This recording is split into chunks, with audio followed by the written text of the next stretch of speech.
Hello, everyone.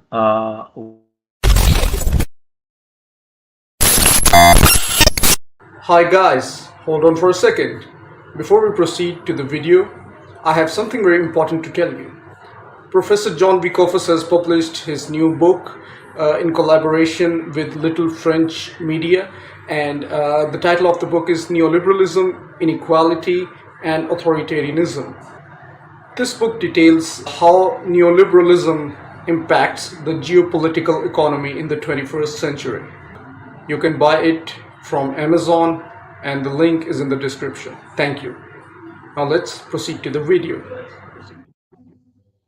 Hello, everyone. Welcome to an overview regarding the role of the war in Israel, especially with the latest developments of targeting Iran and apparently the word out of Tehran that there might be a retaliation. Today is the October 28th. There is about a week or so left in the before the elections, the presidential elections of the United States.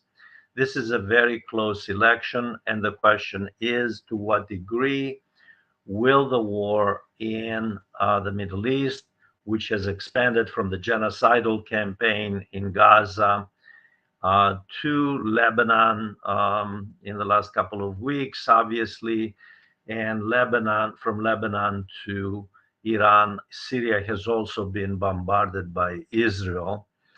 And the issue is one of the degree historically to, as well as today, 2024, obviously, in this November, the degree to which the voters in the United States are influenced by foreign affairs and cast a ballot on the basis of foreign affairs.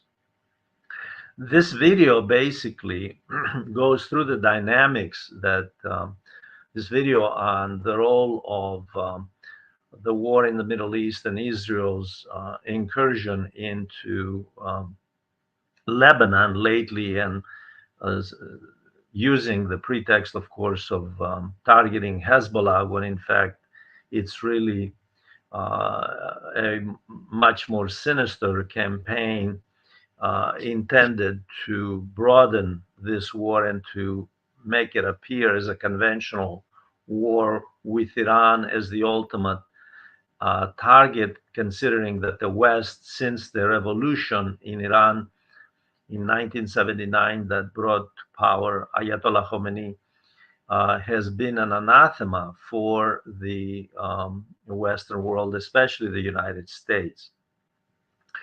In the video, I take a look at the historically from actually the throughout the 20th century, from the Wilson administration in World War One, how both the election of 1916 and 1920 were impacted by foreign affairs, namely the Great War, or World War One, as it's called, obviously.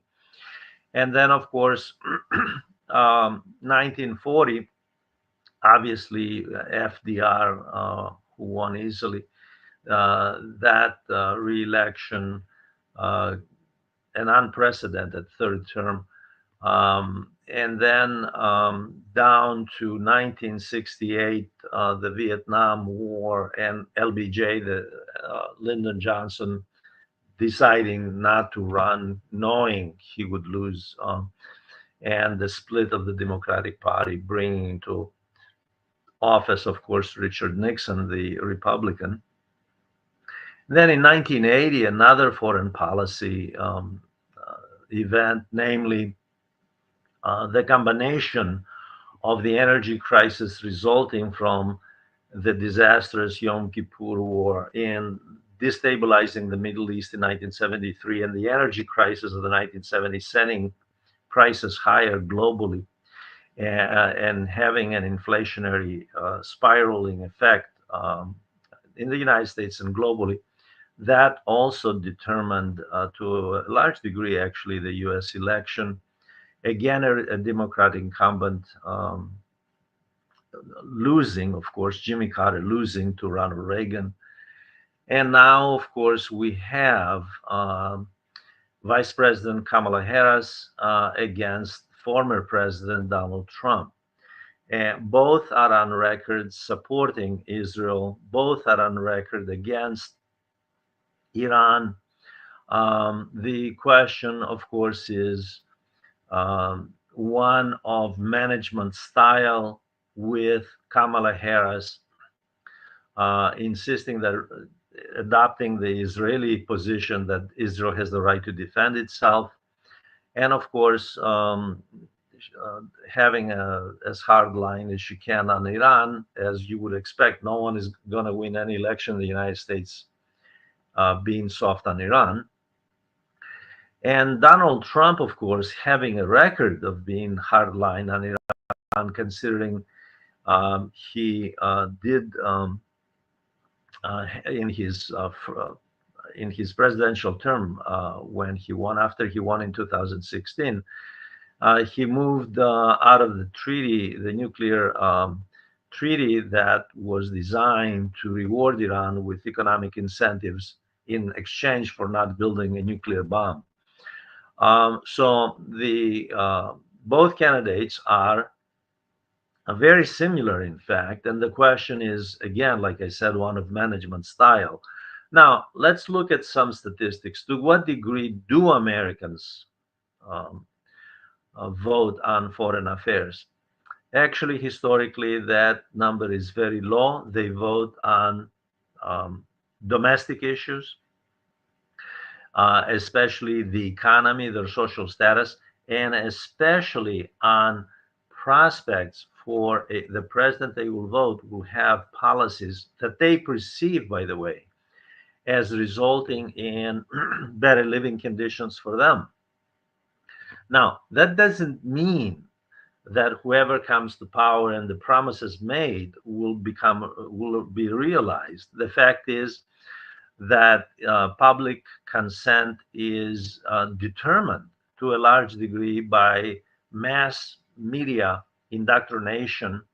The media has an enormous role in shaping public opinion. And so it's only on the margins that you have something like a foreign policy issue, a specific foreign policy issue. And I talk in the video more extensively on individual ones that influences elections. First of all, it is probably, according to public opinion polls, the independents who tend to swing, especially the last few weeks of the voting, before the election, rather. Um, they tend to swing one way or the other. The question is, to what degree to what percentage of the independents are going to determine this election? It's estimated they're between 8 and 13, 14%, somewhere in there. That's a big percentage, by the way. And they can influence the election. Now, to what degree will they be influenced by the Middle East? Well, actually, foreign policy, the voters in the United States look at foreign policy from a broader perspective. And the issue of migrants coming in from the Rio Grande River, that is from Mexico up to the US, that's a hot button issue. That's more important for a lot of American voters on both political parties, by the way, both sides of the aisle there. China is an even bigger issue. It's no secret that both Biden and Trump have very similar hardline policies on China, with sanctions and punitive tariffs and so forth. So there you don't have much of a difference either. Now, Russia, there is a difference. Trump is much more pro Putin than Biden. Biden and Harris are very much on the side of Ukraine. Trump has argued that if he were president, none of this would have happened. He says the same thing, the same line. He has the same line when you follow his campaign speeches, by the way, going around the country, that if he were president, there would be no foreign policy crisis the way we have it. And he includes the Middle East in this, by the way. Um, Despite the fact that Trump, of course, has a record of solidly supporting the Zionist state, just like Biden, who claimed he's a self-proclaimed Zionist. So the question is, will the Iran, will the Israeli hit on Iran and its continued war, because I don't see it ending anytime soon. The Will this have an impact on the election? It will on the margins with some left wing Democrats, that is, the so called Bernie Democrats, the progressive Democrats. They may stay home.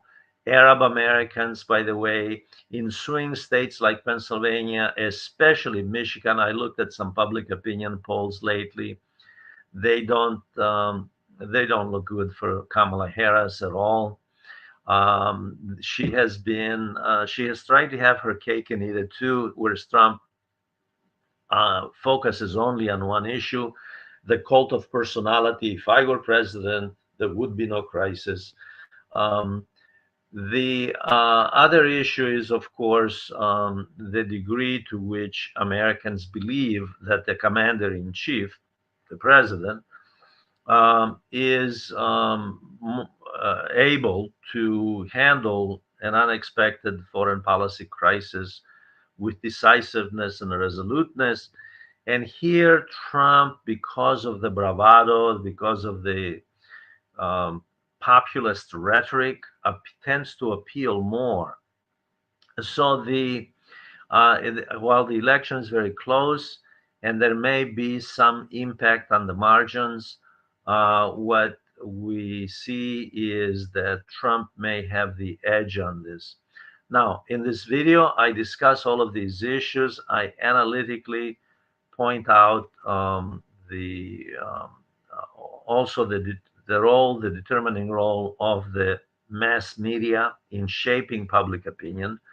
Um, the fact is that public opinion is manipulated on a daily basis through the mass media, which is pro-Israel. They don't hide, they don't run away from it. And lately, we have seen publishers both from the LA Times, the Los Angeles Times, as well as the Washington Post, bury the issue of endorsement for Kamala Harris, although those papers have a reputation of being pro-Democrat. So I invite you to take a look at this video. I thank you for watching. I also invite you to subscribe to this channel. This is an educational channel that my good friend Asad Alim manages. By all means, subscribe to it. Thank you very much.